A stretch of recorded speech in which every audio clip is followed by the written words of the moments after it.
comes from John chapter 2, verses 1 through 11. John chapter 2, verses 1 through 11. Hear these words.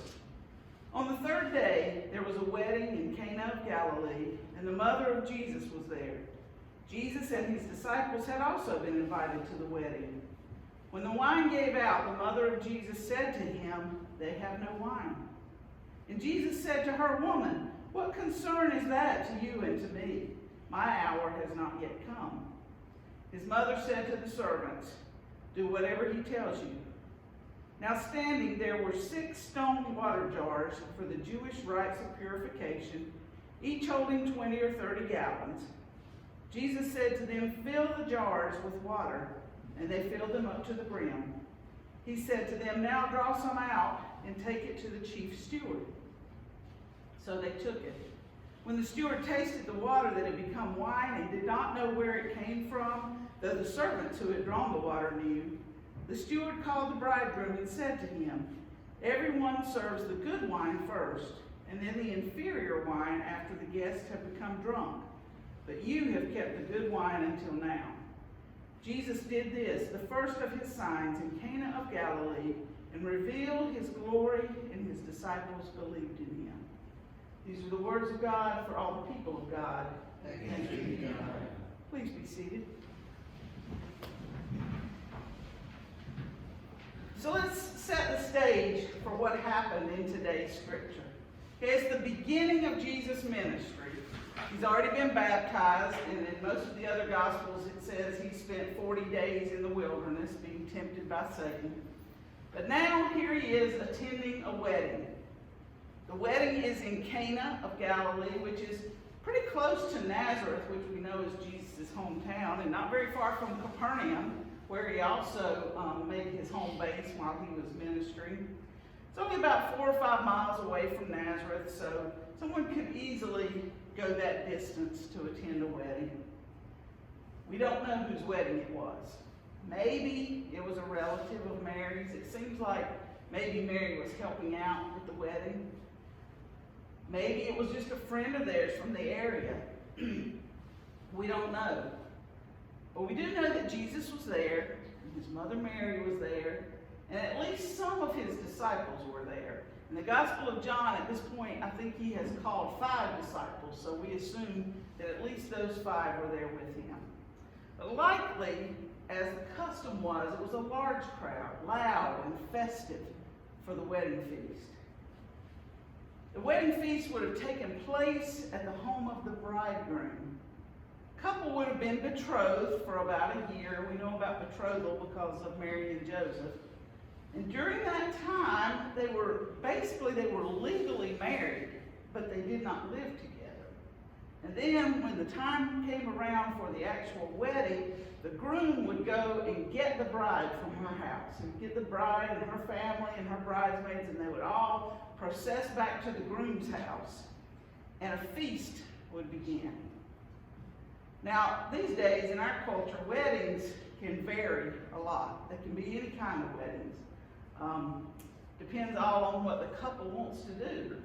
I've performed weddings at special wedding venues where everything was done by professionals, and reception was a catered sit-down meal, expensive. I've also done a wedding in a gazebo beside the Roanoke River. I've done a wedding on a little dock over a creek where both the bride and I were barefoot, and there was no reception. It all depends on what the couple wants. But no matter how fancy and how large the wedding is, these days, it's mostly all done on one day. There might be a rehearsal dinner the night before, but the wedding itself is all done on one day. But in Jesus' day, the wedding feast could last a week or so. There's a lot of eating, a lot of drinking, a lot of socializing. Weddings were big events in the community. Everything was the responsibility of the groom and his family because they were the hosts of the event. Today we think of the bride's family as being the hosts of a wedding, but it was opposite in those days. So while they were all there enjoying this particular wedding party, Mary comes up to Jesus and tells him that the host has run out of wine. Well, why was this a big deal? Such a big deal that Mary felt like she needed to bring it to Jesus' attention. Well, in those days, for a host to run out of wine was just a disgrace. Wine was seen as a gift from God and a symbol of God's abundant blessings. That was what people drank, especially at parties. So when the host ran out of wine, it was kind of assumed that God had removed his blessings from that person. It was more symbolic than just something to drink. But if they made an announcement that wine had run out, people wouldn't have been okay with just switching to coffee or water or whatever. They would have probably left and gone home. The host would have been disgraced. But notice what Mary says and what she doesn't say. She goes to Jesus and she says, "They have no wine." Just a simple statement. She doesn't say, "They have no wine, so we might as well go on home now." And she doesn't say, "Can you believe this guy ran out of wine? What kind of a planner is he?" She doesn't even say, "Jesus, they have no wine. Do something about it." But apparently, Jesus knew that's what she wanted. He asked her, "What concern is that to you and to me?" At this point, Jesus hadn't performed any miracles yet. Most people didn't even know who he was. And he told his mother that his hour had not yet come. This is a little bit of a confusing passage because Mary says they have no wine. Jesus said, "That's not my problem. My hour has not come yet." And yet then he did exactly what Mary wanted him to do, right? It's interesting to me that Mary didn't try to convince Jesus to do anything. And she didn't really even ask him, but somehow she knew that he would. She simply turned to the servants and said, "Do whatever he tells you to do." Other people might not have known who Jesus was, but Mary knew. She knew that he could do something about this situation. Jesus knew that she wanted him to do something about this situation. So Mary never doubted that that's exactly what he would do. And so, of course, what happened next is that Jesus told the servants to fill up the big stone water jars. So they filled them up with water. And then Jesus said, "Take some to the steward, to the chief steward." And when they did, the steward thought it was the best wine he tasted all through the feast. Now, we aren't told that Jesus did anything to the water. He didn't pray over it. He didn't speak any words over it. He didn't touch it. He didn't even wave his hands around it. But somehow, between the time that the servants put the water in the jars and the time that the steward tasted it, it had been transformed into wine. Now, in the Gospel of John, this is the very first miracle that Jesus performed, although John calls it a sign instead of a miracle. In fact, it's really the first public act of Jesus' ministry, except for his baptism. Do you ever wonder about this miracle? I mean, why didn't Jesus start with something different, something bigger, more important? Like healing someone, or walking on water, or raising someone from the dead even. Maybe he should have done something more public with a lot of people around, like feeding thousands of people. Those miracles would have gotten attention. That would have started his ministry off with a bang. And they would have been useful. Someone would have benefited from them. And when this miracle happened, most people didn't even know that Jesus had done anything. Even the wine steward thought that the bridegroom had saved his best wine for last. No one was brought back to life. No one was healed. No storm was calmed. No miraculous anything occurred except water was turned to wine. So why is this miracle important? Well, it is important. That's why it's included in the gospel. It has some things to say to us. First of all, the setting of this miracle is important. It's a wedding. Weddings are all about joy and abundance and delight. And it's significant that Jesus' first miracle took place at a wedding. Miracles don't always have to be about healing and those kinds of things. Sometimes a miracle is Jesus, God, bringing us so much joy. It's so great and so abundant that we will remember it always. This miracle brought joy and delight to the guests of the wedding. The fact that Jesus' mother is involved in this miracle is also significant. You know, a lot of times, especially when we look at Jesus' miracles, we think of Jesus as fully divine, but we forget that he was also fully human. The presence of Jesus' mother reminds us of that humanity. Jesus had been a baby with a mother just like any other baby. He was Mary's son. And she's the one who came to him to alert him to the problem at the wedding. You know, Jesus, we recognize, is the source, the creator of all natural elements, all of creation. And several of his miracles have him interacting with these natural elements. Think about him walking on water. Think about multiplying food so that 5 loaves of bread and 2 fish could feed 5,000 people or more. And this miracle is kind of like that too. It shows Jesus' power over the water. It had to obey him because he is the source of all created things. This miracle is also a way of God fully revealing God's own self in the person of Jesus. Jesus is a manifestation of God's presence. So God, through Jesus, was present at this wedding, performing this miracle which brought joy to people, and it displayed the glory of God. The reality behind the miracle, which was the presence of God, the divine identity of Jesus, those things are more important than the sign itself. It matters less what the miracle was and more what it shows. This miracle shows us something important about who God is and about how God feels about us. Think about what Jesus did. He had the servants fill 6 water jars to the brim with water. And each one of those jars held 20 to 30 gallons of water. Now, these jars were not there to hold drinking water. They were there to be used in the ritual cleansing and purification rituals that Jews had to perform when they came into the house. And that's why they were so big. So there were 6 jars, each one holding 20 to 30 gallons of water. That means altogether there were 120 to 180 gallons of water.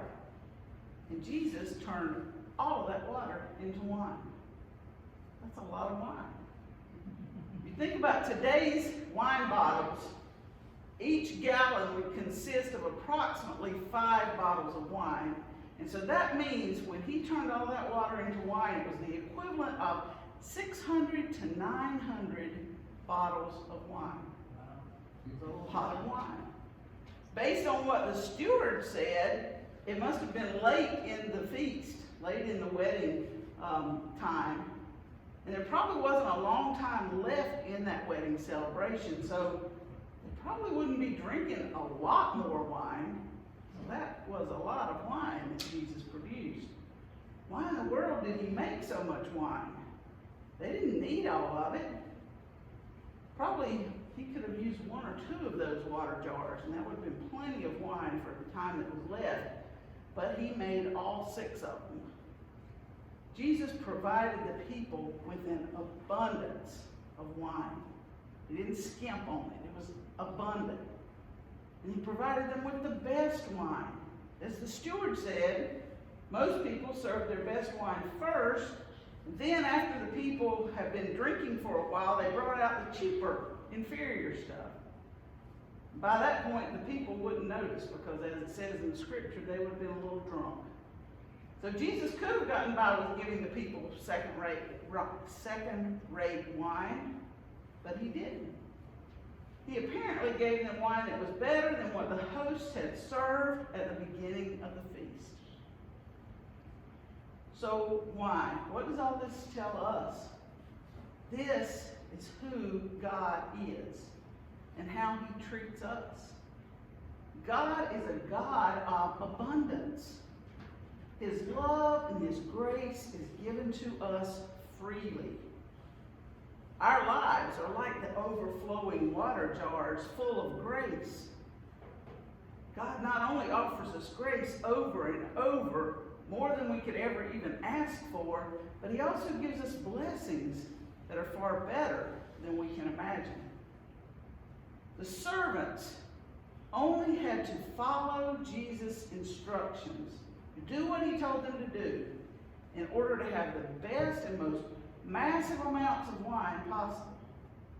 Now imagine what would have happened if they had refused. What if they had said, "Who is this guy? He's crazy. We got to figure out what to do about this wine problem, and here he is bothering us about filling up the water jars." What if they had done that? There would have been no wine. Sometimes receiving God's abundance requires us to say yes to God, to allow him to do what he wants to do in our lives. There's a story about Felix Mendelssohn, who was a great composer and a pianist and organist who lived in Germany in the 1800s. He once visited a cathedral in Freiburg, Germany, and the cathedral had a wonderful organ. He had heard it played and he loved the sound. And so he went into the organ loft where the person who played it sat, and he asked the organist if he could play the instrument. Now, the organist was a little bit unsure. He was a little jealous over this organ. He was protective of it. He didn't want just anybody playing his organ. But eventually, he was persuaded to let Mendelssohn try the organ. As Mendelssohn began to play, the organist stood there in complete delight and amazement at the sounds that he heard. After a few minutes, he put his hand on Mendelssohn's shoulder to stop him, and he asked, "Who are you? What is your name?" And the answer was Mendelssohn. The organist realized that he had nearly refused to let the great composer touch his instrument, and he would have missed the joy of hearing him play this beautiful music. But instead, because he allowed him to play, he heard the most beautiful organ music he'd ever heard in his life. Abundance. The best of everything. That's what God offers to his children. This miracle signifies the abundance of blessings, but it also shows us something else. The most significant abundance that we have received is the fullness of Jesus' presence in our world. The first chapter of John, he says that Jesus' presence brings us fullness. It brings us grace upon grace. That's what this miracle is about. Abundant goodness, grace upon grace. Have you ever doubted how much you're worth to God? Don't. Because he shows you repeatedly through his word.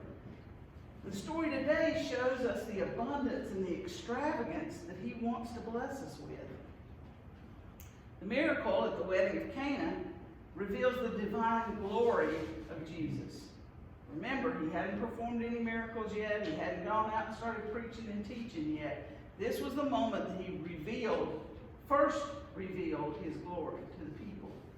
He began his ministry with a miracle so extravagant, so celebratory, and so shocking that we should have no doubt about how much we are loved, desired, and invited into a life with Christ. A life that is intended to be extravagant and celebratory.